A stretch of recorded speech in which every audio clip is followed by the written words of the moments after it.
Silakan dibuka jalurnya Pak, emergensi Pak, mohon izin, mau dibawa ke rumah sakit Darmais.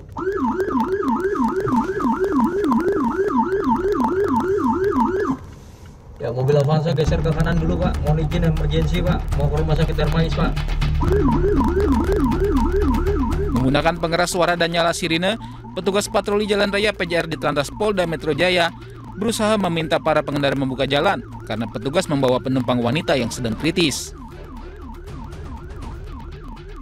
Kemacetan parah di ruas tol dalam kota, tepatnya di gerbang tol Cawang menuju Grogol, membuat petugas harus ekstra sabar agar bisa menerobos kemacetan. Dua petugas PJR yang bertugas, yakni Aibda Setiril dan Aibda Putra, akhirnya berhasil menembus kemacetan dan membawa wanita yang kritis tersebut ke ruang IGD Rumah Sakit Darmais, Jakarta Barat. Petugas patroli awalnya dimintai pertolongan oleh seorang pengendara mobil karena membawa kerabatnya yang sedang kritis, namun sulit menuju rumah sakit karena terjebak kemacetan.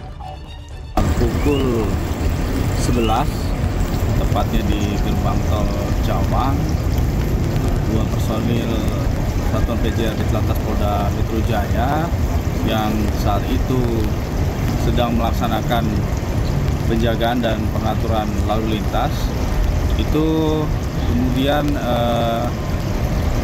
didekati oleh satu kendaraan Kijang Toyota Fortuner, yang mana pengemudi secara tergesa-gesa kemudian meminta tolong kepada petugas PJR untuk melakukan pengawalan karena kondisi adiknya yang saat itu menurut beliau dalam kondisi sekarat. Petugas PJR mengimbau kepada masyarakat yang membutuhkan pertolongan darurat ketika terjebak di tengah kemacetan ruas tol agar tak segan meminta pertolongan kepada petugas yang berpatroli. Dari Jakarta, Rani Sanjaya, iNews melaporkan.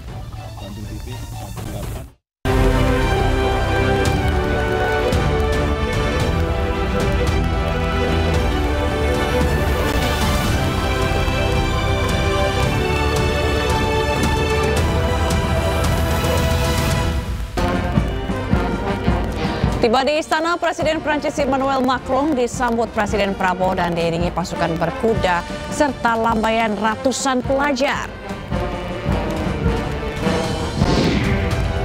Dianggap pelanggar Undang-Undang Jaminan Produk Halal, rumah makan ayam goreng Widuran di Solo, Jawa Tengah dilaporkan ke polisi.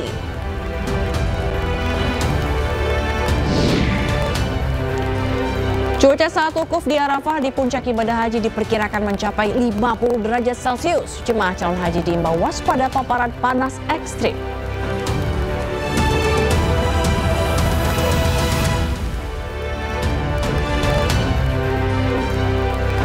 Halo, selamat siang pemirsa, apa kabar Anda hari ini? Senang sekali saya Fazilah Khairunisa kembali hadir menemani Anda dalam iNews Siang.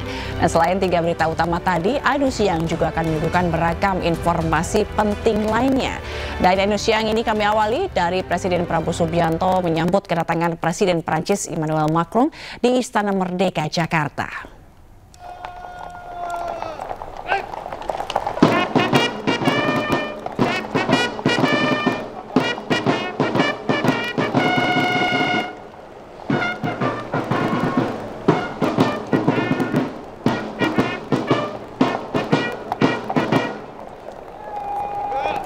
Tiba di Istana Merdeka Jakarta sekitar pukul 9 pagi, Presiden Prancis Emmanuel Macron diiringi pasukan berkuda dan disambut gemuruh ratusan pelajar. Setibanya di halaman Istana Merdeka, Presiden Prabowo pun langsung menyambut hangat Presiden Macron beserta istri. Kedua pemimpin negara ini kemudian berjalan menuju mimbar dengan iringan upacara militer kenegaraan. Dan usai upacara kenegaraan, Presiden Prabowo mengenalkan sejumlah jajaran Menteri Kabinet Merah Putih. Pertemuan Presiden Prabowo dan Presiden Macron dilakukan untuk mempererat hubungan kerjasama bilateral antara Indonesia dan Perancis.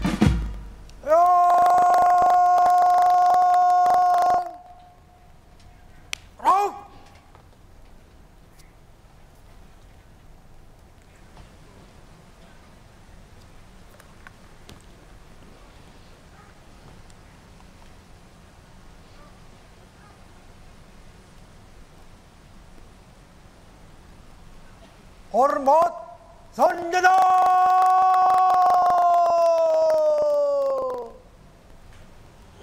Gerak!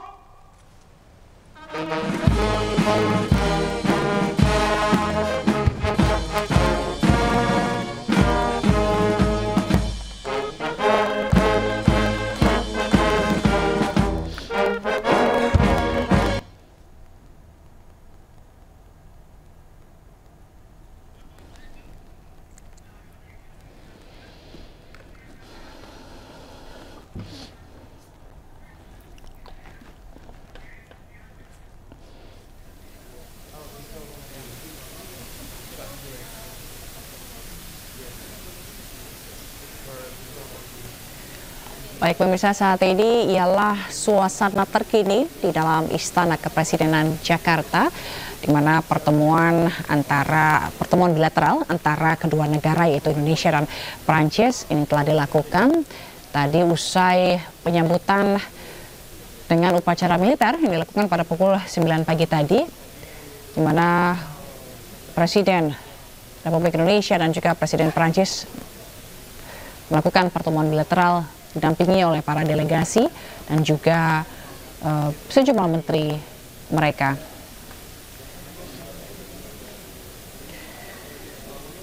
Dan pertemuan ini juga nantinya diikuti oleh atau dengan penandatanganan sejumlah kesepakatan, di mana salah satunya yaitu penandatanganan MOU kerjasama pembelian alutsista dari Perancis. Dan sebelumnya komitmen telah disepakati, atau kedua negara maksud kami telah menyepakati komitmen bersama untuk menguatkan kerjasama bilateral di bidang pertahanan. Salah satunya tercermin dari keputusan Majelis Nasional Prancis untuk meratifikasi perjanjian kerjasama pertahanan dengan Indonesia. Dan pentingnya kerjasama antara Indonesia dan Prancis di bidang maritim ini demi mewujudkan kawasan Indo-Pasifik yang stabil, damai, dan sejahtera.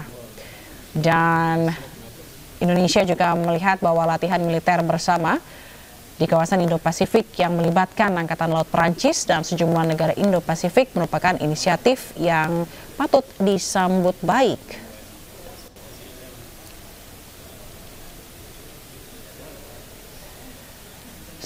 Sementara itu, pemirsa, Indonesia dan Prancis juga sepakat untuk kembali melaksanakan dialog untuk membahas isu-isu di kawasan global. Indonesia juga meyakini bahwa kerjasama bilateral antara Indonesia dan Prancis dalam bidang pertahanan juga ini akan senantiasa kuat selaras dengan tekad Prancis berperan menjaga stabilitas dan keamanan kawasan Indo-Pasifik.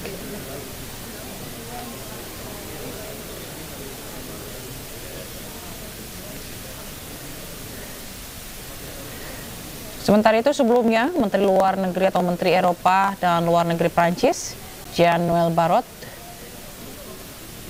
juga menyatakan bahwa kunjungan Presiden Macron ke Indonesia ini merupakan jembatan penguat kerjasama antara ASEAN dan Uni Eropa, di mana ini merupakan kesempatan untuk kedua presiden memperkuat hubungan di kawasan karena Indonesia merupakan lokasi markas pusat ASEAN yang merupakan pusat di wilayah ASEAN.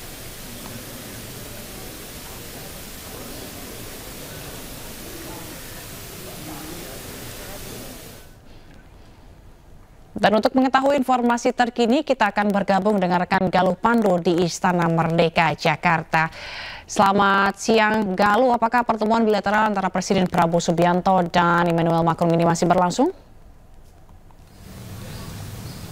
Ya, selamat siang Zila dan pemirsa. Saat ini pertemuan bilateral dilaksanakan oleh Presiden Prabowo Subianto dan Presiden Prancis Emmanuel Macron di Istana Merdeka, Jakarta bersama dengan para delegasi dan juga jajaran Menteri Kabinet Merah Putih. Dan sepertinya saat ini para awak media sudah mulai masuk ke dalam ruangan dan pertemuan sedang berlangsung setelah sebelumnya dilakukan pertemuan encicecet atau pertemuan secara tertutup dua kepala negara dan dilakukan secara privat secara tatap muka di antara kedua negara dan berlangsung sekitar 30 menit Summit yang dilanjutkan dengan pertemuan bilateral yang sekarang sedang dilaksanakan. Kemudian setelah pertemuan bilateral dilakukan, nantinya akan dilaksanakan penandatanganan MOU, Memorandum of Understanding, dan salah satunya juga adalah penandatanganan Letter of Intent atau Letter of Intent maksud kami atau LOI, yang mana berkaitan dengan sistem pertahanan negara atau pembelian alat utama sistem persenjataan atau alutsista, dengan Indonesia membeli pesawat tempur Rafael dari Dassault Aviation dan juga membeli kapal selam Skorpen dari NAVA. Dan sebelumnya juga tadi Presiden Emmanuel Macron tiba di Istana Merdeka Jakarta disambut dengan upacara kenegaraan, pasukan berkuda, dan juga sejumlah tata cara penyambutan secara kehormatan kepada Presiden Emmanuel Macron yang didampingi oleh istrinya Brigitte Macron di Istana Merdeka Jakarta. Dan pertemuan bilateral ini nantinya juga pasti akan membahas sejumlah isu-isu strategis berkaitan dengan hubungan diplomatik antara Prancis dan Indonesia yang sudah berlangsung selama sekitar 70 tahun. Pada 1951 Prancis juga sudah mengakui kedaulatan Indonesia, yang mana setelah pengakuan kedaulatan tersebut hubungan diplomatik antar kedua negara juga sudah mulai berjalan, dan ada sejumlah isu-isu strategis yang bisa menjadi akan menjadi bahan perbincangan atau bahan kerjasama nantinya antara Indonesia dan Perancis. Yang pertama berkaitan dengan isu-isu teknologi, yang mana mengingat Prancis adalah salah satu pelopor di industri dan juga teknologi serta di bidang kemaritiman dan juga di bidang investasi serta ekonomi, bahwa Prancis juga menjadi salah satu investor atau menjalin hubungan di bidang perdagangan dengan Indonesia sehingga memperluas lapangan kerja juga di Indonesia. Dan berikutnya ada di bidang pendidikan serta budaya, diketahui juga banyak pelajar Indonesia yang berkuliah di Prancis serta ada sejumlah beasiswa yang ditawarkan bagi pelajar di Indonesia. Dan yang pasti kedua negara ini berkomitmen terhadap isu global dan lingkungan berkaitan dengan iklim, energi terbarukan, dan juga kemaritiman. Dan tentunya kerjasama ini nantinya akan memperkuat posisi kedua negara, Indonesia di mata global, dan juga bagaimana kerjasama nantinya antara Uni Eropa dengan kawasan ASEAN untuk bekerja sama memperkuat dan memberikan kesejahteraan untuk masyarakat. Dan nantinya Presiden Macron setelah melakukan kunjungan kenegaraan di Istana Merdeka Jakarta dijadwalkan akan melakukan sejumlah agenda internal bersama dengan timnya tanpa didampingi oleh Presiden Prabowo Subianto, yaitu bertemu dengan sejumlah pengusaha dan dilanjutkan dengan berkunjung ke UNJ, berkunjung pula ke markas besar ASEAN, dan ditutup dengan dinner di Istana Merdeka Jakarta pada pukul 20.00 waktu Indonesia Barat. Setelah dinner dilakukan, besoknya Presiden Emmanuel Macron akan bertolak dari Jakarta menuju ke Akademi Militer Magelang untuk berkunjung juga ke salah satu laboratorium Perancis di sana, dan ada sejumlah perwira TNI dan juga bahkan bintara yang sudah menguasai bahasa Perancis untuk nantinya berangkat ke Perancis.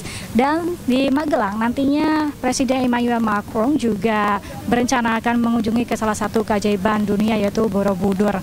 Dan pertemuan ini adalah atau kunjungan ini adalah salah satu rangkaian dari kunjungan tur Asia Tenggara yang dilakukan oleh Presiden Perancis Emmanuel Macron. Sebelumnya Presiden Perancis berkunjung ke Vietnam, dan setelah dari Indonesia Macron akan bertolak untuk menuju ke Singapura melanjutkan tur Asia Tenggara. Sementara itu dapat kami sampaikan kembali ke Anda, Fazila. Baik, terkait dengan konferensi pers yang akan diberikan sekitar pukul berapa, Galo? Ya, terkait dengan konferensi pers ini dijadwalkan akan berlangsung sekitar pukul 13.00 waktu Indonesia Barat, dan saat ini pertemuan bilateral sedang berlangsung. Kemudian dilanjutkan dengan penandatanganan MOU serta penandatanganan Letter of Intent atau LOI dengan sejumlah kerjasama yang mungkin akan dimitrakan antara Indonesia dan juga Perancis. Dan nantinya konferensi pers akan dilaksanakan sekitar pukul 13.00 waktu Indonesia Barat apabila sesuai dengan jadwal. Setelah konferensi pers dilaksanakan, ini tidak ada sesi lunch atau makan siang bersama seperti yang biasa dilakukan sebagaimana kemarin Perdana Menteri Cina dan juga Presiden Prabowo melaksanakan makan siang bersama, namun masing-masing baik dari Prabowo Subianto memiliki agenda sendiri, kemudian dari Presiden Macron juga memiliki agenda sendiri dengan bertemu pengusaha, bertemu dengan mahasiswa dan pelajar di UNJ, bertemu dengan para delegasi-delegasi di markas ASEAN, dan dilanjutkan dengan dinner kembali lagi ke wilayah atau ke area Istana Merdeka Jakarta melaksanakan dinner atau makan malam bersama dengan Presiden Prabowo Subianto yang juga beserta didampingi oleh istrinya. Zila. Baik, Galo, kalau tadi kita lihat bahwa pada saat mulai pertemuan tertutup bilateral begitu ya, istri dari Presiden Macron, Brigitte Macron ini keluar dan tidak ikut dalam pertemuan bilateral ini. Apakah Anda mengetahui agenda terkait dengan istri dari Emmanuel Macron ini? Ya, Brigitte Macron tidak mengikuti pertemuan bilateral karena yang jelas dalam pertemuan bilateral tersebut adalah pertemuan formal yang hanya diikuti oleh kedua pemimpin negara, Perancis dan Indonesia, serta para delegasi dari Perancis maupun para jajaran menteri di Kabinet Merah Putih. Mungkin diantaranya ada Menteri Pertahanan, Menteri Luar Negeri, dan juga Menteri Menko Polhukam. Dan sementara kami belum mendapat informasi secara pasti agenda yang dilakukan oleh Brigitte Macron, namun selama mengikuti kegiatan kenegaraan bersama dengan Presiden Macron, Brigitte Macron selalu mendampingi baik dari ketibaan melalui pangkalan udara Halim Perdana Kusuma pada kemarin 27 Mei 2022 pukul 22 waktu Indonesia Barat hingga pada hari ini saat tiba di Istana Merdeka Jakarta dan diterima oleh baik dan disambut dengan upacara kenegaraan serta jajar kehormatan oleh sejumlah pasukan militer maupun pasukan berkuda di Istana Merdeka, tetap didampingi oleh Brigitte Macron. Sementara demikian, Zila. Baik, lalu kita akan menanti bagaimana hasil dari pertemuan ini nanti saat konferensi pers. Terima kasih Galuh Pandu atas laporan Anda langsung dari Istana Merdeka Jakarta. Selamat bertugas kembali. Ya pemirsa, jelang kedatangan Presiden Prancis ke Magelang, Jawa Tengah, ribuan personel gabungan TNI, Polri, dan dinas terkait disiagakan.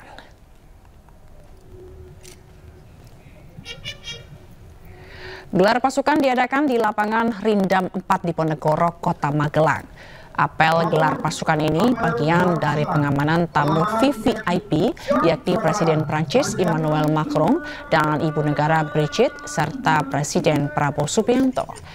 Personil pengamanan tersebut terdiri dari unsur TNI, Polri, dan juga Pemda yang tergabung dalam Satgas Pengamanan Terpadu.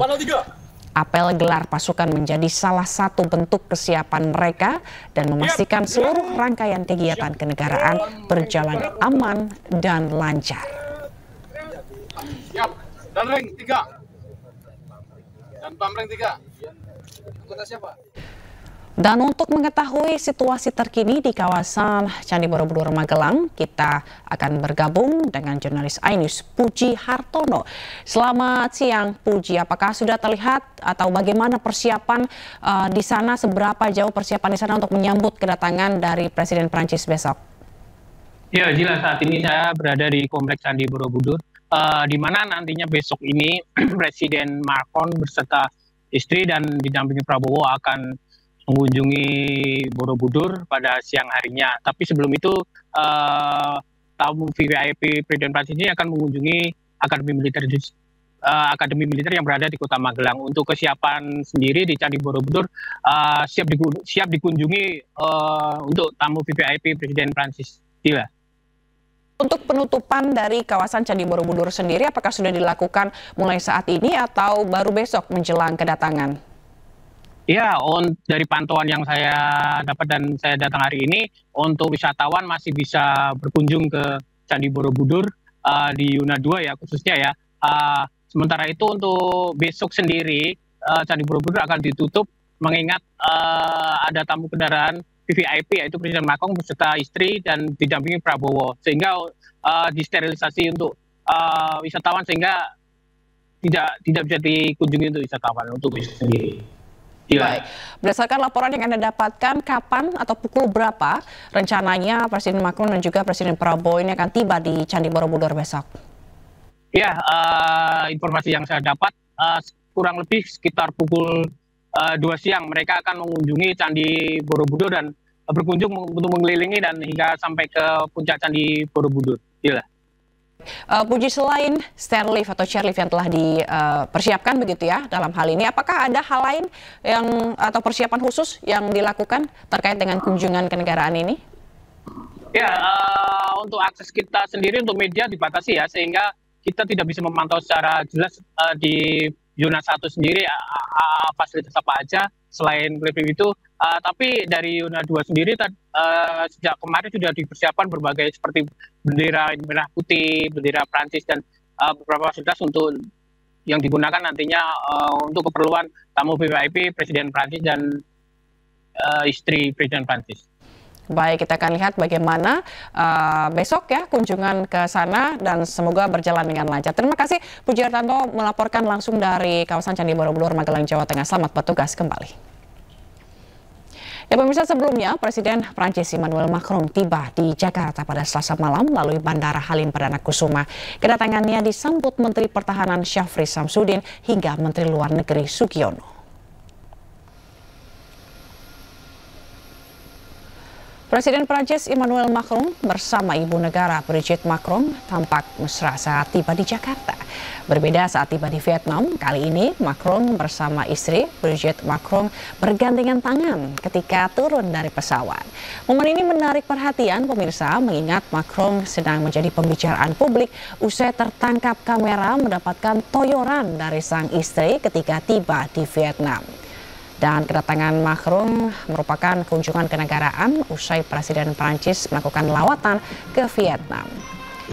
Selain itu, Emmanuel Macron juga akan mengunjungi Candi Borobudur serta Akademi Militer di Magelang, Jawa Tengah bersama Presiden Republik Indonesia Prabowo Subianto. Dan diharapkan kunjungan tersebut dapat lebih mempererat kerjasama bilateral antar kedua negara.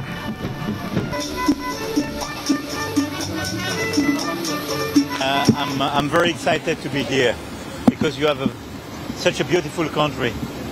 I do remember our G20, which was a huge success with President Jokowi a few years ago in Bali, and now with my wife and my delegation, we are extremely happy to be here in Indonesia. I do thank Minister of Defense, and I'm very excited to meet again with my brother, President Prabowo. He's a great friend of mine, and the relationship with your country is a very strategic and friendly one altogether. Thank you so much.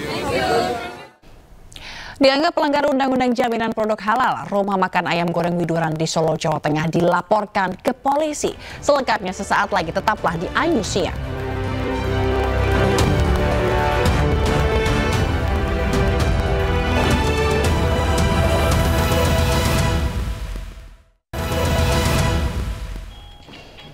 Anda kembali menyaksikan Ayu Siang, pemirsa. Diduga atau viral usai diduga menipu dengan menggunakan label halal pada produk mengandung babi, rumah makan ayam goreng Widuran di Solo akhirnya ditutup sementara. Warga Muslim di Solo pun mengaku kecewa atas kasus ini.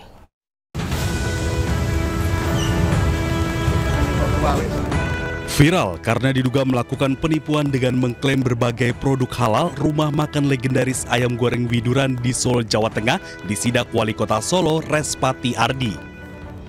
Sayangnya, saat sidak berlangsung, pemilik rumah makan ayam goreng Widuran ini tidak berada di tempat. Wali Kota Solo pun menghubungi pemilik rumah makan melalui sambungan telepon dan memerintahkan restoran untuk tutup sementara hingga proses asesmen rampung. Ya, tentu ini sudah 50 tahun, ini saya cukup kecewa, dan ini untuk menjaga kerukunan umat beragama, satu, kedua perlindungan konsumen, itu yang paling penting. Konsumen itu dilindungi haknya untuk mengetahui barang apa yang dijual sesuai dengan keterangan yang ada. Mas Wali tadi sempat telepon juga sama pemilik ya Mas Wali? Ya, saya telepon Terus bagaimana Mas Wali? Ya, saya sampaikan, ya demi kebaikan bersama bersedia menutup. Warga Muslim di Solo mengaku kecewa atas kasus ini. Mereka berharap tak ada lagi pedagang nakal yang sengaja tak mencantumkan label non-halal. Kalau bisa tuh pedagang di Solo Raya itu dikasih tulisan, ditempeli produk ini halal apa tidak gitu. Jadi kita tahu, kita konsumen nggak tertipu. Jadi sebaiknya para pedagang jika memang jualannya non halal, sebaiknya mencantumkan tulisan, spanduk atau poster bahwa yang dijualnya itu ada non halal atau mengandung lemak babi. Jadi biar konsumen tidak kecewa, tidak merasa tertipu dengan adanya makanan yang non halal. Sebelumnya rumah makan yang berdiri sejak tahun 1973 ini viral karena diduga menggunakan bahan non halal tanpa mencantumkan label secara eksplisit. Karyawan restoran pun menginformasi label non halal baru dipasang beberapa hari terakhir setelah mendapatkan protes dari sejumlah pelanggan. Dari Solo, Jawa Tengah, tim liputan Ayus melaporkan. Badan Penyelenggara Jaminan Produk Halal menyebut kasus warung makan ayam goreng Widuran non halal bukan lagi berada di lembaganya. BPJPH juga meminta kepada masyarakat yang merasa dirugikan bisa melakukan gugatan ke penegak hukum. Sehubungan dengan kasus ini, ya, masyarakat yang merasa dirugikan bisa melakukan class action, dan apa yang dilakukan oleh pemilik daripada ayam goreng Widuran Solo ini, ya sebenarnya kita apresiasi ketika dia mengumumkan penggunaan minyak babi. Tetapi pertanyaan berikutnya adalah kenapa baru sekarang, gitu lah, kenapa baru sekarang? Dan ini ranahnya sudah bukan lagi ranah BPJPH, sudah ke kepolisian ini ya, sudah ke perlindungan konsumen, dan masyarakat yang dirugikan ya mungkin mengajukan class action, gitu ya. Mungkin diperdalam dulu apa yang bisa dilakukan. Dan kami sebenarnya melakukan apresiasi juga ketika berani mengatakan yang sebenarnya. Namun, ya jangan dipotong kalimatnya ya. Namun, ini telah berlangsung terlalu lama, ya, menyembunyikan hal yang sangat krusial, yang sangat sensitif dan menyakiti hati umat, terutama umat Islam yang tentu diharamkan memakan unsur babi yang selama ini Sementara itu dianggap pelanggar Undang-Undang Jaminan Produk Halal, rumah makan ayam goreng Widuran di Solo, Jawa Tengah dilaporkan ke polisi. Sementara itu MUI Kota Solo menganggap pemilik restoran Widuran menipu masyarakat karena menggunakan minyak babi di ayam goreng yang mereka jual.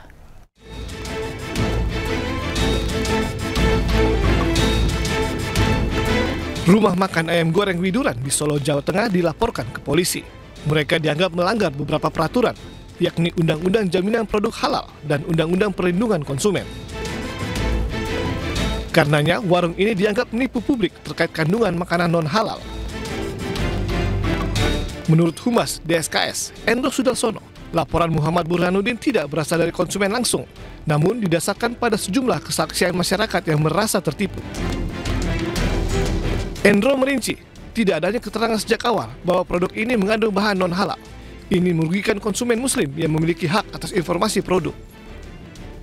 Menyayangkan atas ketidakjujuran atau ketidakterbukaan dari warung tersebut, di mana masyarakat muslim khususnya merasa tertipu, merasa kecewa, sehingga termasuk kita harapkan dari Pak Sugeng, anggota DPRD, maupun dari Ibu Mertua Wali Kota yang merasa tertipu berani untuk menjadi saksi ataupun melaporkan, sehingga aduan laporan ini semakin kuat. Sementara itu, MUI Kota Solo menganggap pemilik restoran Widuran menipu masyarakat karena menggunakan minyak babi di ayam goreng yang mereka jual. MUI meminta penjual terbuka jika memang produk yang dijual tidak halal, agar tidak merugikan masyarakat. Karena orang jualan ayam goreng itu tahunya kan halal, karena memang ayam itu menurut Islam kan halal ya, nggak tahunya dicampur dengan yang haram, yaitu minyak babi. Jadi ya akhirnya ayam yang seharusnya halal menjadi haram. Nah ini yang ada unsur penipuan, nggak jujur. Kami sangat menyesalkan usaha yang seperti itu, kuliner tapi tidak jujur, karena merugikan konsumen. Sebelumnya, Wali Kota Solo menutup warung makan ini sambil menunggu hasil asesmen kehalalan oleh instansi terkait. Dari Solo, Jawa Tengah, Septiantoro, iNews melaporkan. Dari informasi lainnya, pemirsa, Menteri Koperasi Budi Aris Setiadi dilaporkan sejumlah kader PD Perjuangan ke Barreskrim Polri. Budi Aris dituding menyebar fitnah karena menyebut PDIP terlibat dalam pengamanan situs judi online di Indonesia.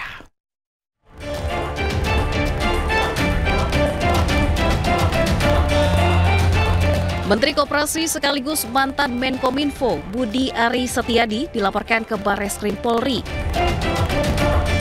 Pelaporan dilakukan oleh sejumlah kader PDI Perjuangan atas dugaan pencemaran nama baik dan fitnah kepada partai berlambang banteng tersebut.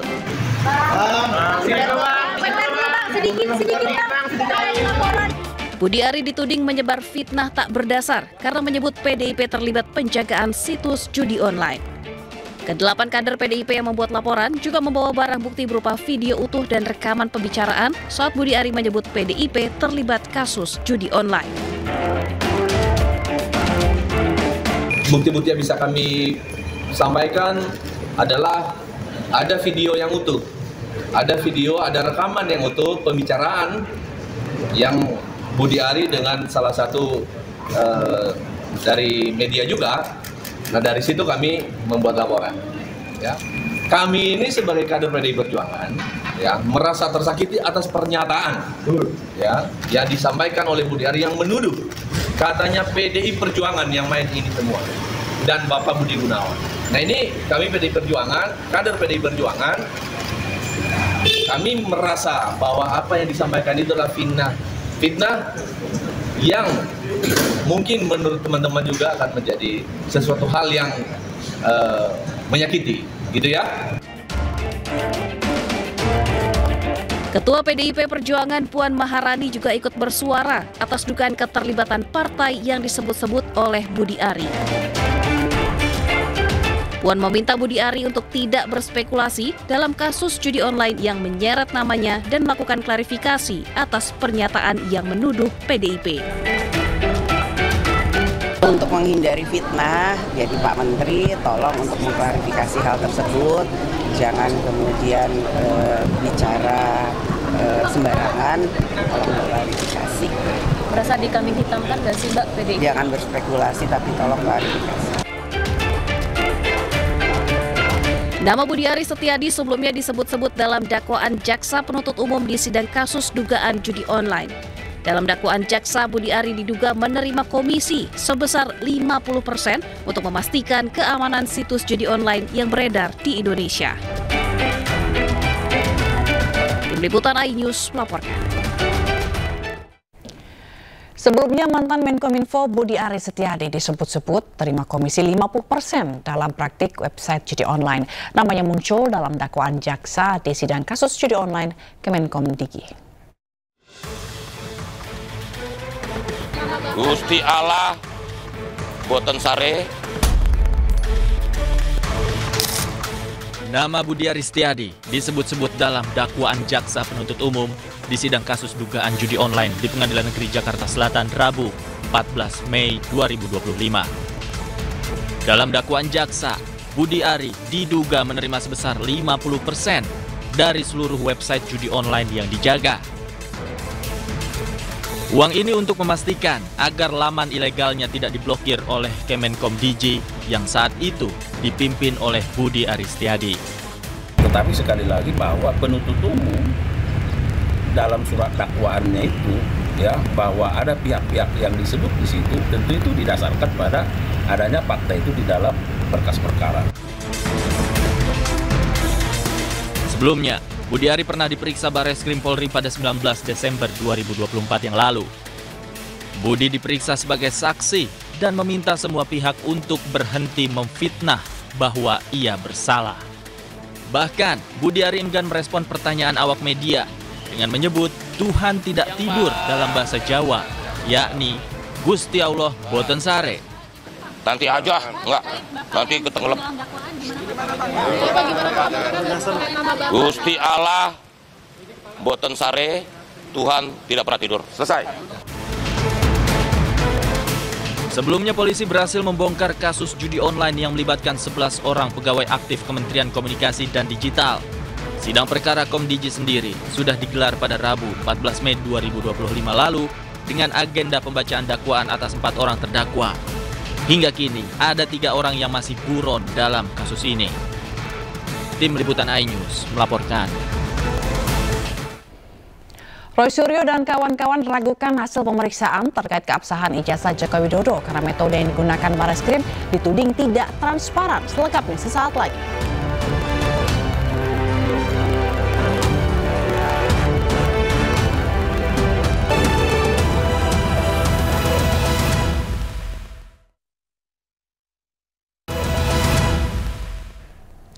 Terima kasih Anda masih bersama kami. Pemirsa, Kejaksaan Agung menggeledah 2 apartemen di Jakarta terkait kasus dugaan korupsi pengadaan digitalisasi pendidikan di Kemendikbud Ristek periode 2019-2022. Penggeledahan dilakukan di salah satu unit apartemen di kawasan Jakarta Barat dan Jakarta Selatan. Dalam penggeledahan ini, penyidik kejaksaan bekerja sama dengan petugas keamanan apartemen untuk membuka pintu apartemen. Penggeledahan dilakukan terkait kasus korupsi pengadaan digitalisasi pendidikan berupa laptop berbasis Chromebook di Kemendikbudristek periode 2019 sampai 2022. Diduga kerugian negara akibat korupsi ini mencapai 9 triliun rupiah.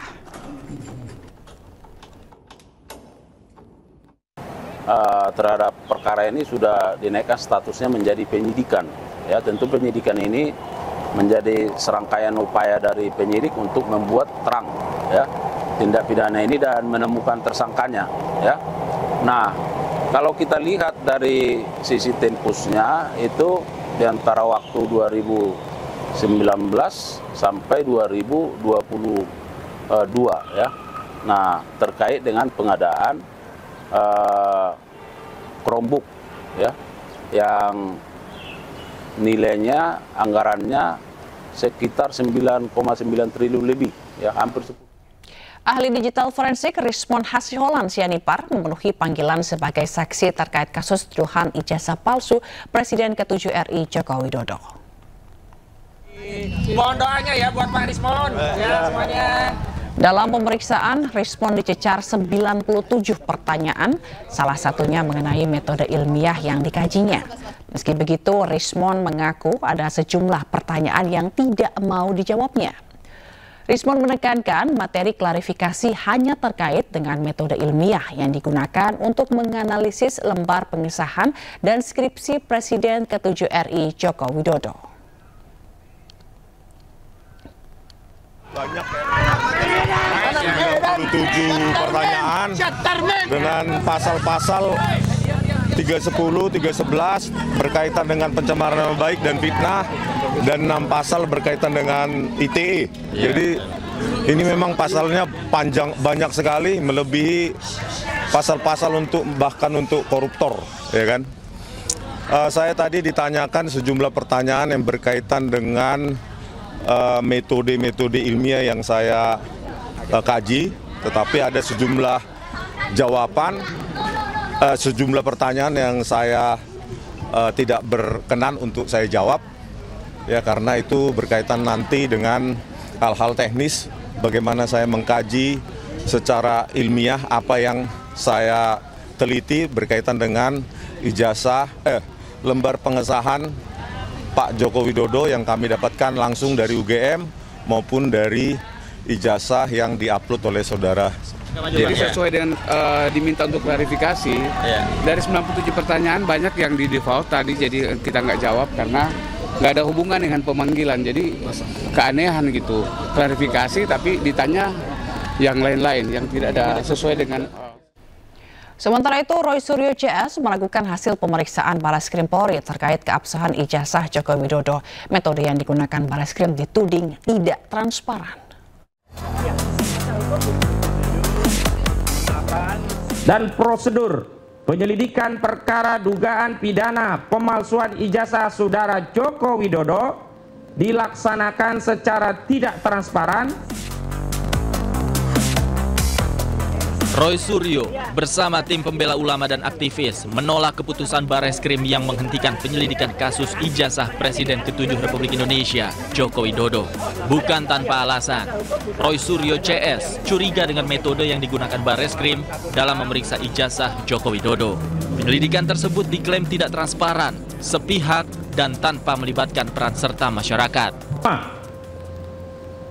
Bahwa tahapan, proses, dan prosedur penyelidikan perkara dugaan pidana pemalsuan ijazah saudara Joko Widodo dilaksanakan secara tidak transparan, sepihak, tanpa melibatkan peran serta masyarakat.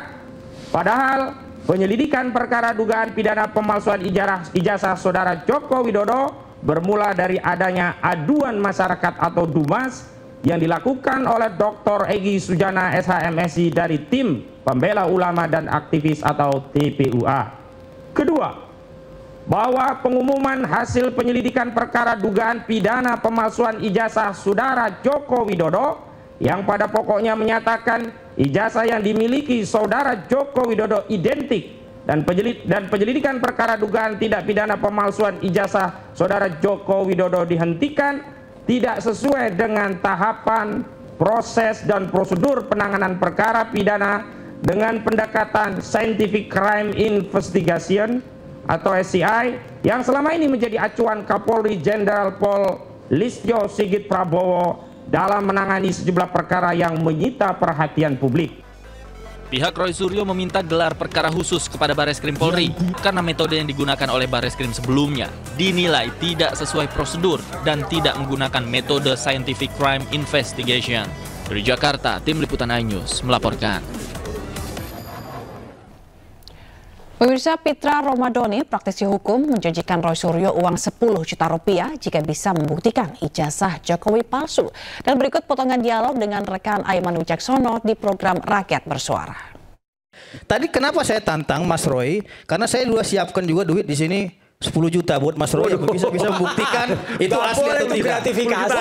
Saya ingin tantang, ya. Sengaja saya buat ini. Kalau Mas Roy bisa tunjukkan malam ini yang palsu di mana saya kasih 10 juta ini. Tapi kalau nggak bisa, berarti kan omon-omon. Karena saya lihat Mas Roy ini cocok logis saja gitu loh. Yang katanya palsu, saya tanya hasil penelitiannya mana? Tunjukin dong hasil penelitiannya. Sayangnya saya apa? Terus kita lihat kan gitu. Skripsinya minggu lalu. Terus satu lagi, saya ingin menjawab Bung Rismon dulu yang katanya. Sebentar Mas, ini saya jawab dulu. Iya, Saya jawab dulu. Jadi dari situ ya Mas Roy aja melihatnya itu bukan dari Pak Jokowi langsung yang memiliki hak. Itu adalah justru orang ini harus kena Mas Roy ini. Ya Mas Roy itu hanya melihat dulu. Mas Roy itu hanya bisa membandingkan dengan foto ijazah yang tersebar di media sosial. Kan begitu. Satunya saya pegang itu membandingkan. Satunya saya pegang primary evidence dengan fotokopi. Kalau fotokopi dengan fotokopi itu nggak akan ada nilai pembuktiannya. Sebagaimana kok salah? Saya Mas Roy udah bilang tidak pernah diperlihatkan Pak Jokowi jasanya. Saya pegang selain ini saya pegang skripsi asli. Ya, saya pegang konteksnya ijazah di sini, baca dong Pak. Itu apa tulisannya itu? Ijazah tidak bisa terbit tanpa ada skripsi. Nanti ada kita bahas skripsi juga. Ini ijazah dulu kita bahas skripsinya. Dari ijazah tersebut, saya tanya, yang mana yang palsu? Tanda tangannya kah yang palsu? Stempelnya kah yang palsu? Atau materinya yang palsu? Ya ini palsu. Yang diupload tulisan yang palsu ini palsu. Yang mana? Ini sudah kami masukkan software dan itu palsu. Dari mana yang palsu? Kelihatan ini lewat ELA. Dari mana? ELA-nya palsu. Dari media sosial kan? Bukan ini adalah orangnya tadi langsung. Dari orang yang atas nama PSI itu. Nah, iya betul. Ya? Dia meyakinkan asli. Berarti itu dari media sosial. Enggak, dia siapa yang asli. menjamin langsung keutuhan itu dari Pak Jokowi kan tidak ada. Dia yang bisa sudah mengetahui itu adalah Bareskrim Mabes Polri. Dan Bareskrim Mabes Polri itu tidak memiliki batasan, dia tidak berwenang untuk mengatakan ini asli atau palsu. Betul. Itu sekarang Mabes Polri aja nggak punya yang kayak gini, nggak bisa menampilkan kayak gini. Kemarin sudah ada diserahkan. Mana kemarin ini ditampilkan bukan yang ini. Nih. Enggak, kemarin ditampilkan bukan yang ini. Itu sudah ada ditampilkan. Yang lain. Ini kalau memang Mas lihat, ya saya tunjukin ini pada waktu penyerahan asli itu, ini ada di sini nih. Ada fotonya ada. Ini ada. Indal, Mas, coba cek jadi saya tunjukin aja nih ya. Ada di sini. Jadi ada pada waktu penunjukan asli. Ada di sini. Coba gambar yang lain. Ini pada waktu penyerahan surat ada asli. Ada tuh Mas Aiman. Ada ini tuh. Ada. Sekarang itu tidak bisa membuktikan apa-apa. Itu nggak bisa membuktikan apa-apa, Mas. Penyerahan. Ada di sini, ada. Saya kirimkan juga fotonya. Nanti kita putarkan, ada juga foto. Iya.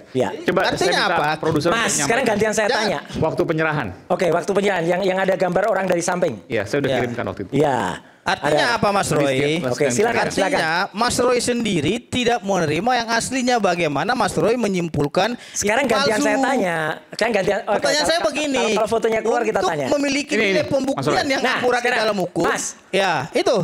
Anda tahu ini fotonya asli dari mana? Lah, kan udah disampaikan dari Bareskrim. Oke. Anda bisa memastikan nggak kalau ini asli? Lah saya percaya sama polisi. Lah itu katanya lagi, ini katanya juga. Loh, ini nggak bisa diuji. Kalau Anda tidak percaya sama Polri, kenapa Anda membuat laporan humas ke Bareskrim Mabes Polri? Yang tadi itu ya, Mas, kalau dibesarkan kayak gini nih. Coba Bisa nggak ngecek? Coba balik yang tadi. Ini pada waktu penyerahan ke pihak penyidik. Oke, ini bisa diuji nggak? Oleh siapa ahli yang bisa menguji ini? Saya ganti kasih 10 juta kalau bisa ngasih. Ya itu. Ayo. Ini 10 juta udah saya siapkan. Itu. Nah, ini itu. Saya siapkan nih. Mana yang palsu gitu? Saya buktikan sini. Gitu. Pakai skripsi sini. Ya pertanyaan saya begini. Yang palsu yang mana? Itu. Pemirsa, selanjutnya news yang akan dibawakan oleh Togi Sinaga. Selamat siang, Togi. Selamat siang, Zila. Gimana kabarnya siang hari ini? Siang hari ini udah siang, tapi semangatnya tetap semangat pagi ya. Iya, karena sih dari pagi ya. Dari pagi tetap ya. semangat kita ya. Aduh, kita harus semangat karena kita akan memberikan informasi. Nah, informasi apa sih selanjutnya yang menarik nih di news siang buat pemirsa? Togi? Nah, di antaranya pemirsa, dari ribuan pencari kerja berdesak-desakan datangi bursa pencarian kerja yang digelar di Cikarang Utara, Kabupaten Bekasi. Saat lagi di news siang.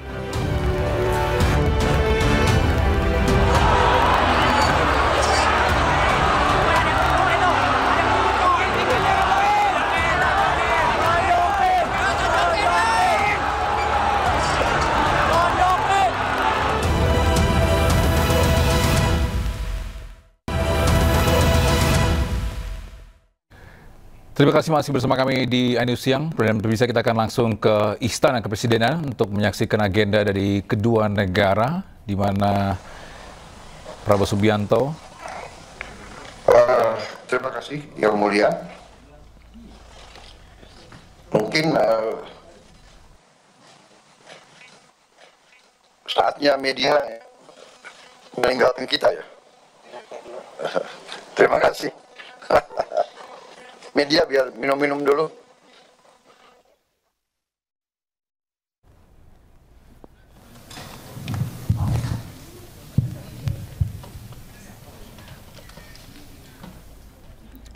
Dan bisa dilihat pemirsa, sekilas terkait dengan kedua negara, di mana Indonesia akan membahas terkait dengan hubungan bilateral antara Prancis. Nanti kita akan update lagi. Kita ke informasi selanjutnya bisa, di mana seorang pegawai staf Pusat Data Statistik Kriminal dan Teknologi Informasi Kejaksaan Agung dibacok orang tak dikenal di Kota Depok, Jawa Barat.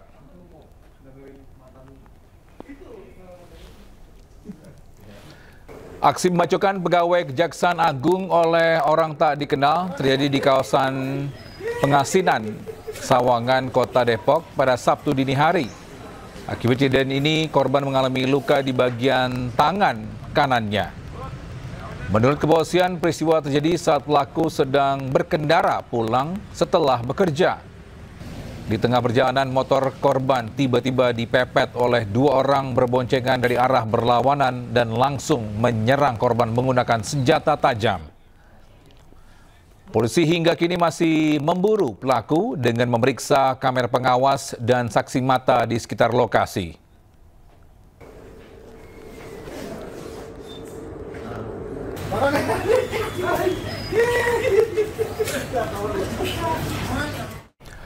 Sementara itu, ribuan pencari kerja mendatangi bursa pencarian kerja yang digelar di kawasan Cikarang Utara, Kabupaten Bekasi. Membeludaknya pencari kerja membuat sejumlah pelamar kerja berdesak-desakan hingga pingsan.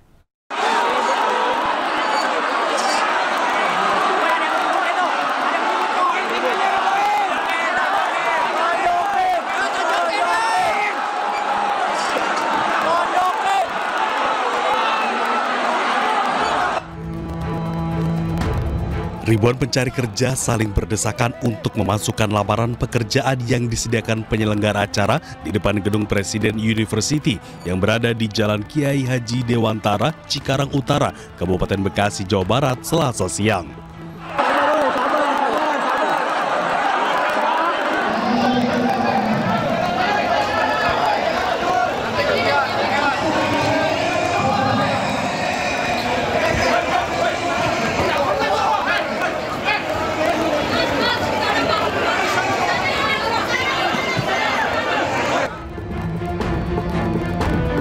Minimnya pengamanan dari panitia membuat ribuan pencari kerja jatuh pingsan. Selain itu, beberapa pekerja sempat saling adu mulut dan nyaris terjadi kericuhan antar pencari kerja. Dari rumah dari jam 7. Ada antrian berapa jam? Apa? Antrian berapa jam? Antriannya bisa sampai sejam setengah. Jam-jam ya? Iya, berjam-jam. Kesak-kesakan juga? Apa? Iya, kesak-kesakan. Sebanyak 64 perusahaan membuka lowongan kerja dengan merekrut 2.700 lebih tenaga kerja.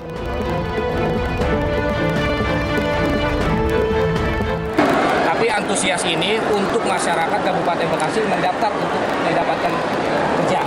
Ya artinya di sini adalah beban moral juga bagi kami pemerintahan Kabupaten Bekasi yang memang di kloter pertama ini kita membuka 2.000 lebih, yang datang 25.000, artinya ke depan kita harus membuka kloter berikutnya juga untuk memasukkan masyarakat Kabupaten Bekasi kerja yang pastinya kapasitasnya harus lebih daripada 2.000. Meski demikian, ribuan pencari kerja yang memadati bursa pencarian kerja tetap bertahan di lokasi dan berharap ke depannya pemerintah Kabupaten Bekasi dapat menggelar kegiatan serupa dengan lebih baik lagi. Dari Kabupaten Bekasi, Jawa Barat, Didit Junaidi dan Agus Rois melaporkan. Pemirsa, petugas Polsek Metro Setiabudi menggerebek sebuah kamar hotel di kawasan Setiabudi, Jakarta Selatan yang diduga menjadi lokasi pesta seks sesama jenis. Dari 9 orang pria yang diamankan, satu tetapkan tersangka beserta sejumlah barang bukti, alat kontrasepsi dan obat kuat.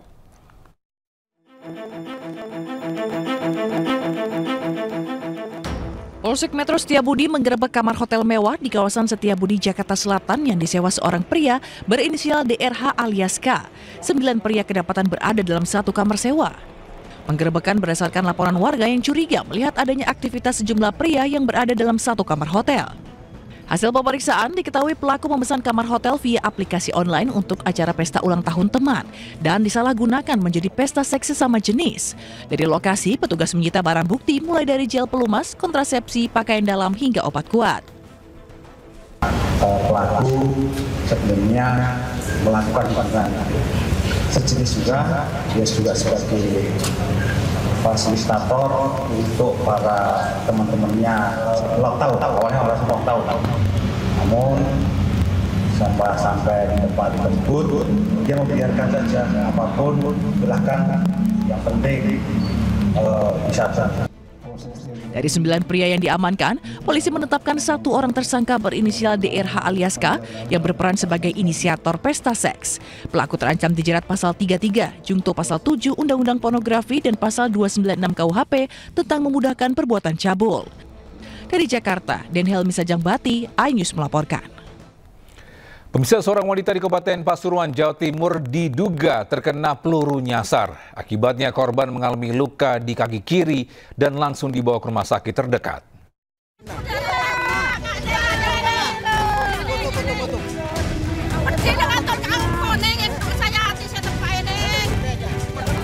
Suyati, warga desa Pasinan, Kecamatan Lekok, Kabupaten Pasuruan, Jawa Timur ini terkapar usai terkena peluru nyasar. Akibat insiden ini, Suyati terluka di kaki kirinya. Peristiwa peluru nyasar ini sempat membuat heboh warga yang langsung mengevakuasi korban ke RSUD Grati, Kabupaten Pasuruan. Saksi mata mengatakan korban kejatuhan proyektil saat tengah beristirahat usai mengunduh buah pohon kelor di lokasi kejadian. Lah waktu itu di sini langsung ada banyak orang kerumunan. Saya kira tabrakan, Pak. Makanya kalau saya ke sini ada orang kena peluru katanya orang-orang. Makanya temenan langsung dibungkus pahanya, Pak, sama kain kerudung itu, Pak. Sementara itu polisi telah melakukan olah TKP dan meminta keterangan saksi di lokasi kejadian untuk mengetahui asal-muasal peluru itu. Dari Pasuruan, Jawa Timur, Jaka Samudra, iNews melaporkan. Sementara itu, seorang ibu muda di Sorong, Papua Barat Daya tega mengancam dan menganiaya 2 anaknya dengan senjata tajam. Pelaku mengaku emosi usai terlibat cekcok dengan suaminya karena permasalahan rumah tangga.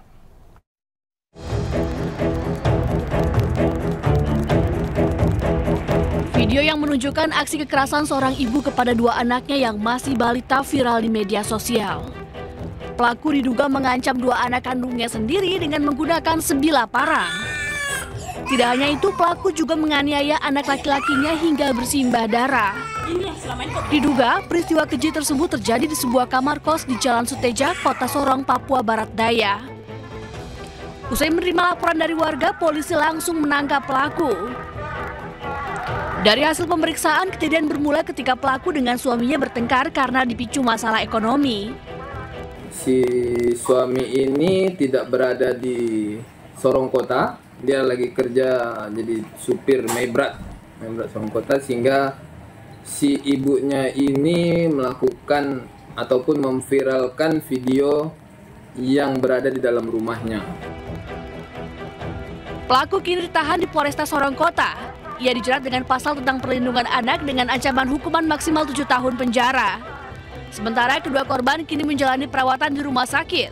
Polisi juga memastikan korban akan mendapatkan pendampingan psikologis untuk membantu proses pemulihan. Dari Kota Sorong, Papua Barat Daya, Chandri Suripati, iNews melaporkan.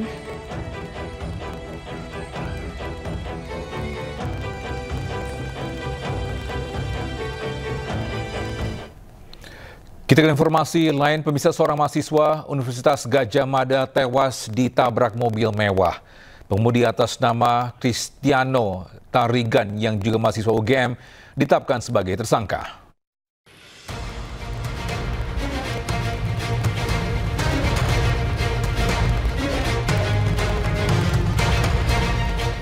Kasus kecelakaan maut antara pengendara mobil mewah dengan sepeda motor di Jalan Palagan Tentara Pelajar Desa Sari Harjo, Kecamatan Ngaglik, Kabupaten Sleman, Yogyakarta memasuki babak baru. Usai kejadian, petugas Ditlantas Polda DIY bersama dengan Satlantas Polresta Sleman melakukan olah tempat kejadian perkara di lokasi kejadian. Dalam olah TKP yang berlangsung sekitar 45 menit, polisi juga sempat menutup ruas jalan untuk memperlancar olah TKP. Usai olah TKP serta memeriksa sejumlah saksi, pengemudi mobil mewah atas nama Cristiano Tarigan ditetapkan sebagai tersangka. Terkait kasus tersebut dan sudah menaikkan status dari penyelidikan ke penyidikan. Dilanjutkan dengan penetapan tersangka. Adapun tersangka yang ditetapkan adalah pengemudi dari mobil BMW dengan inisial CPP. Sebelumnya, seorang mahasiswa Universitas Gadjah Mada meninggal setelah ditabrak mobil mewah di Sleman, Yogyakarta. Korban ditabrak saat sedang mengendarai sepeda motornya. Kecelakaan terjadi saat korban Argo Ariko Akhvandi yang mengendarai motornya akan memutar balik. Di saat yang bersamaan, di belakang korban melaju mobil yang dikemudikan Cristiano Tarigan dan menabrak korban. Akibat luka parah yang dideritanya, korban meninggal dunia di lokasi kejadian. Dari Sleman, Yogyakarta, Heru Trijoko, iNews melaporkan. Pemirsa, polisi menangkap 2 terduga pelaku pengerusakan fasilitas Stadion Gelora Bandung Lautan Api saat pesta perayaan kemenangan Persib. Kedua terduga pelaku diperiksa intensif di Mapolrestabes Bandung.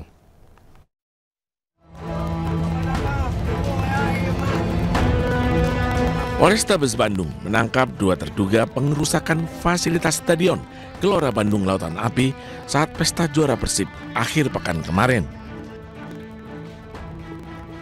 Kedua terduga pelaku merusak jaring gawang kiper serta rumput stadion. Keduanya ditangkap pada Senin kemarin di kawasan Riung, Bandung, dan polisi kini masih memburu para pelaku lainnya. Setelah laporan kami terima, kami langsung melaksanakan penyidikan dan langsung bisa mengamankan 2 orang yang jelas terekam di video tersebut, yaitu satu atas nama MDB, ini yang melakukan pemotongan gawang, tali gawang. Sedangkan MRW itu yang melakukan pengambilan rumput ataupun tanah di lapangan bola tersebut. Kedua terduga pelaku dikenakan pasal tentang pengerusakan fasilitas umum. Sebelumnya beredar viral video pengerusakan dan vandalisme di Stadion Gelora Bandung Lautan Api saat Boboto merayakan kemenangan Persib juara Liga 1. Sejumlah oknum merusak fasilitas stadion seperti merobek jaring gawang dan mencabut rumput lapangan. Dari Bandung, Jawa Barat, Cupita Meilana, iNews melaporkan. Pemirsa, Majelis Hakim Pengadilan Negeri Mataram menjatuhkan vonis 10 tahun penjara terhadap terdakwa kasus pelecehan seksual IWAS alias Agus Difabel. Ia terbukti bersalah melakukan pelecehan seksual hingga membuat trauma sejumlah korbannya.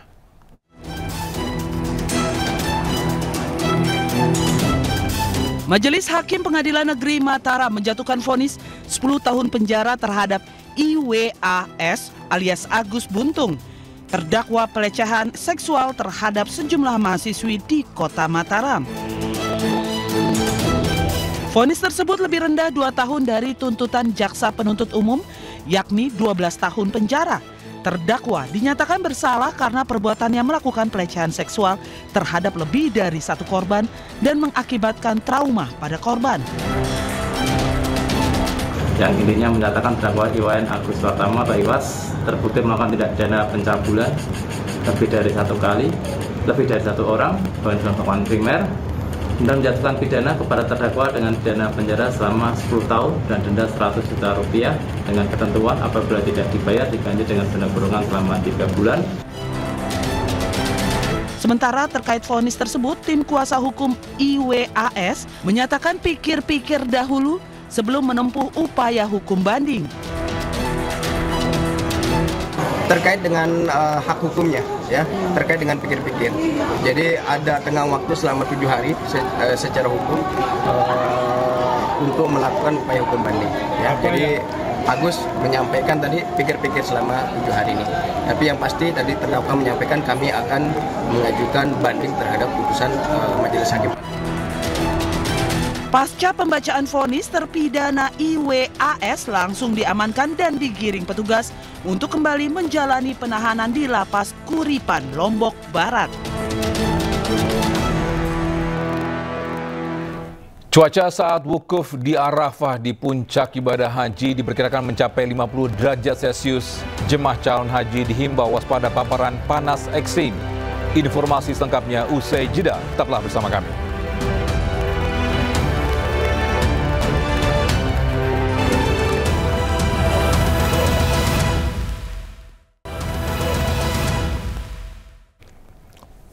Kembali bersama kami di iNews Siang, pemirsa. Pemerintah melalui Kementerian Agama gelar sidang isbat guna menetapkan Idul Adha 2025. Berdasarkan hasil sidang isbat yang digelar Selasa malam, Idul Adha jatuh pada Jumat 6 Juni 2025. Maka kita bisa menyimpulkan bahwa tanggal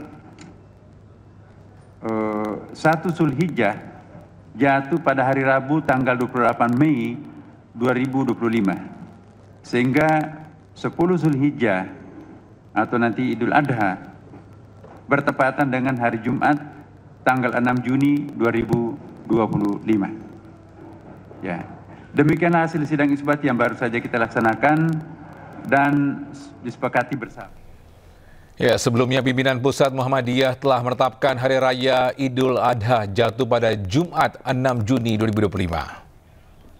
Muhammadiyah sudah menetapkan bahwasannya pelaksanaan Hari Raya Idul Adha itu jatuh pada hari Jumat tanggal 6 Juni 2025 dan puasa Arafahnya hari Kamis tanggal 5 Juni.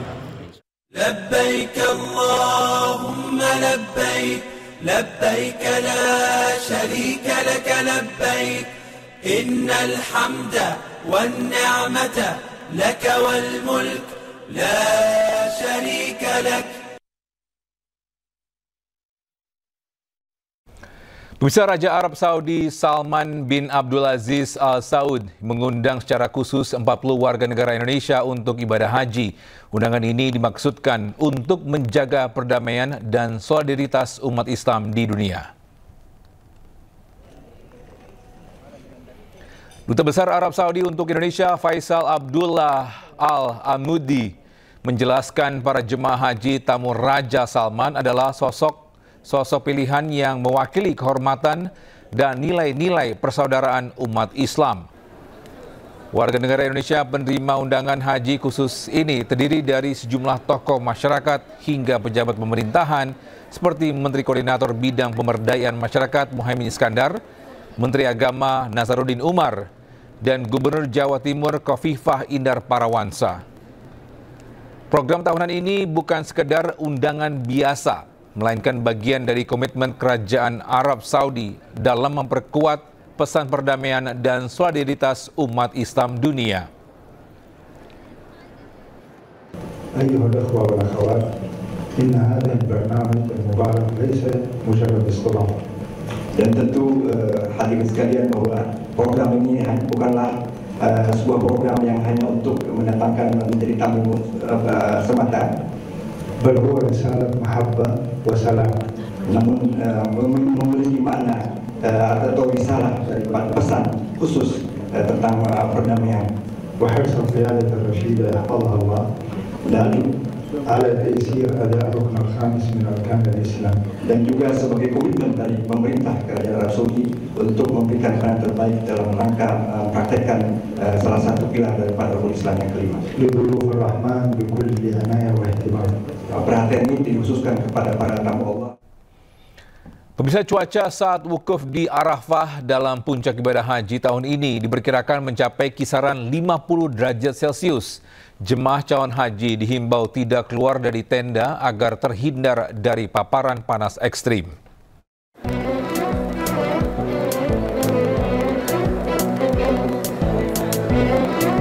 Cuaca di Arafah diperkirakan mencapai 50 derajat Celcius saat puncak haji. Direktur Jenderal Penyelenggara Haji dan Umroh mengimbau jemaah haji untuk tetap berada di dalam tenda saat wukuf. Menyikapi kondisi ini, Direktur Jenderal Penyelenggara Haji dan Umroh Hilman Latif mengimbau para jemaah calon haji Indonesia untuk tidak keluar dari tenda kecuali untuk keperluan yang sangat mendesak. Hal ini dilakukan untuk menjaga keselamatan dan kesehatan jemaah, terutama yang lanjut usia dan rentan terhadap paparan panas ekstrim. Tadi kita sudah tinjau lokasi, terutama di Arafah, dan kami mendapatkan pesan dari Kementerian Haji dan Umroh Kerajaan Saudi Arabia, dari Dr. Hasan Munakiroh langsung menyampaikan pada kami pesan bahwa pada saat puncak haji nanti panasnya masih tinggi dan bahkan lebih tinggi daripada hari ini. Karena itu ada beberapa aturan baru yang nanti juga akan disampaikan lebih detail. Tapi di Arafah yang pertama dijaga jamaah tidak keluar tenda tanpa ada kebutuhan yang khusus, gitu ya. Karena memang kita harapkan jamaah bisa terhindar dari heat stroke, ya, serangan panas, yaitu berbahaya. Selama wukuf di Arafah, jemaah haji diberikan berbagai fasilitas untuk menjaga kenyamanan jemaah dan diimbau agar jemaah berdiam diri di tenda sambil berdoa, berzikir, atau membaca Al-Quran. Selain itu, para jemaah calon haji juga harus mempersiapkan kesabaran dan kondisi fisik, terutama bagi lansia dan penyandang disabilitas. Dari Mekah, Arab Saudi, Ramdhani, iNews melaporkan.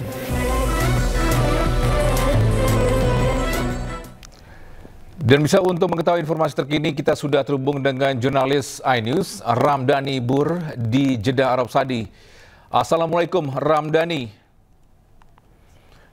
Waalaikumsalam, Mas. Ya, ini kalau seandainya di Indonesia, ini pemerintah sudah menentukan Idul Adha jatuh pada tanggal 6 Juni, Ramdhani. Ini bagaimana dengan Arab Saudi? Apakah pemerintah Arab Saudi sudah menentukan tanggal Idul Adha? Ya, Mas Togi dan pemirsa, pemerintah Arab Saudi telah menetapkan hari Jumat 6 Juni 2025 sebagai Hari Raya Idul Adha atau 1 Dzulhijjah jatuh pada hari ini, Rabu 28 Mei 2025.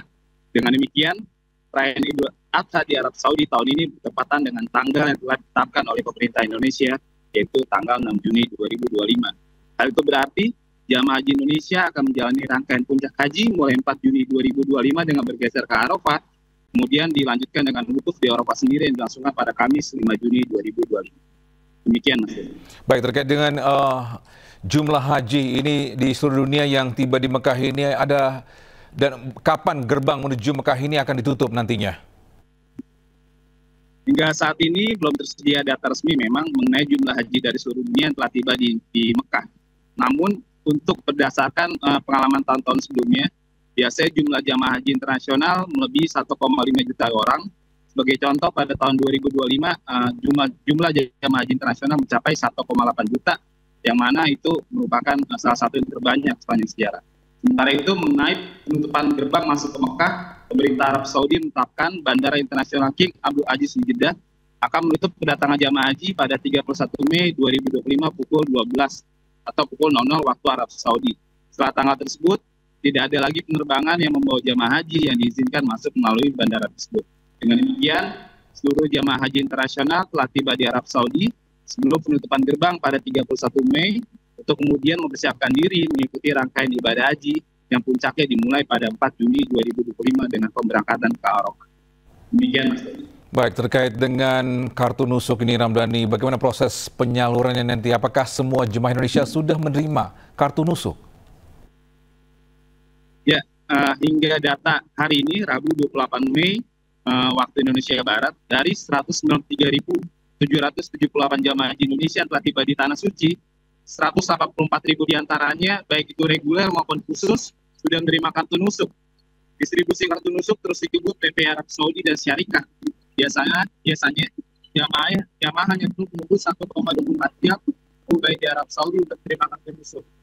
PP Arab Saudi terus berupaya mendorong Syarikat untuk melakukan percepatan dalam pendistribusian kartu nusuk. Sejumlah langkah disiapkan seperti membuat operation room, akselerasi distribusi kartu nusuk, menunjuk penanggung jawab proses akselerasi distribusi kartu nusuk pada level sektor dan daker, serta menyiapkan pelaporan digital berbasis portal. Demikian, Mas. Baik, Ramdhani, ini terkait mungkin cuaca ini, kita pengen tahu nih untuk siang hari atau nggak puncak panasnya di sana ini berapa Celsius, Ramdhani? Untuk saat ini saya berada di kota Jeddah, untuk cuaca memang masih bersahabat ya, di kisaran 33 sampai 34 derajat Celcius. Hanya akan tetapi untuk cuaca yang ada di Mekah atau di Madinah saat siang hari atau seperti ini, cuaca bisa menembus 40 derajat Celcius. Bahkan diperkirakan saat nanti di Arafah, cuaca bisa mencapai di kisaran 48 sampai 50 derajat Celcius. Karena itu, jamaah disarankan untuk mengurangi aktivitas di luar hotel seperti saat ini untuk menjaga untuk menjaga kondisi fisik agar fit saat menjalani puncak haji yang diprediksi atau akan jatuh pada tanggal 4 Juni 2025. Baik, terima kasih Ramdhani Bur atas informasinya, melaporkan langsung dari Jeddah, Arab Saudi. Selamat bertugas kembali dan salam sehat. Pemirsa, kita ke informasi selanjutnya, di mana ini layanan kesehatan haji Indonesia terus memberikan perhatian maksimal bagi jemaah yang tengah dalam perawatan. Meski kondisi fisik mereka terbatas, para calon atau para jemaah calon haji tetap dipersiapkan untuk menjalankan rangkaian ibadah secara sah dan sesuai syariat.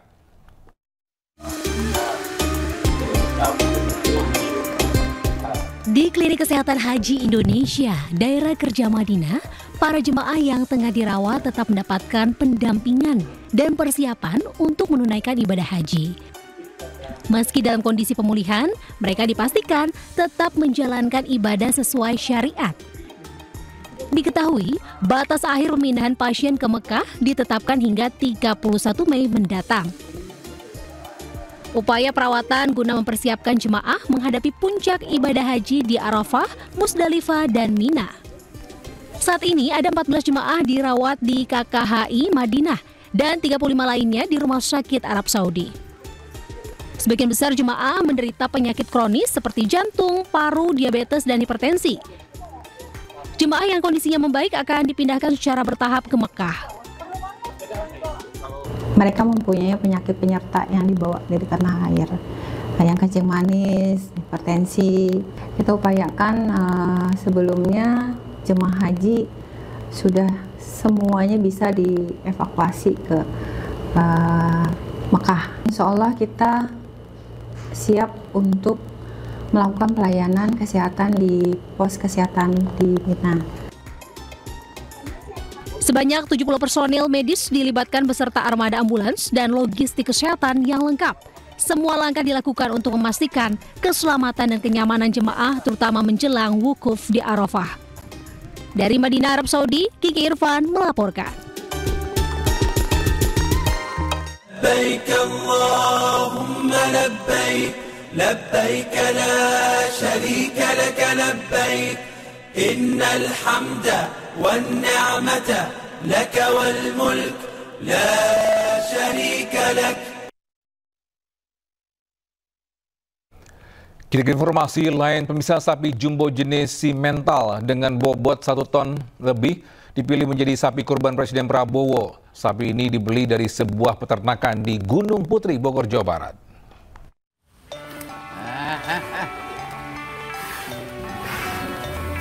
Ini dia sapi jumbo jenis simental yang menjadi pilihan sapi kurban Presiden Republik Indonesia Prabowo Subianto. Sapi yang diberi nama Matador ini dibeli dari seorang peternak bernama Bambang di daerah Bojongkulur, Gunung Putri, Kabupaten Bogor, Jawa Barat dengan harga 120 juta. Itu kotoran tuh, Pak. Banyak tuh, Pak. Oke. Sapi jumbo pilihan dengan bobot 1 ton 60 kg ini mendapat pakan dan perawatan yang khusus agar sehat dan dagingnya padat. Selain itu, sapi ini secara rutin diperiksa oleh dokter hewan.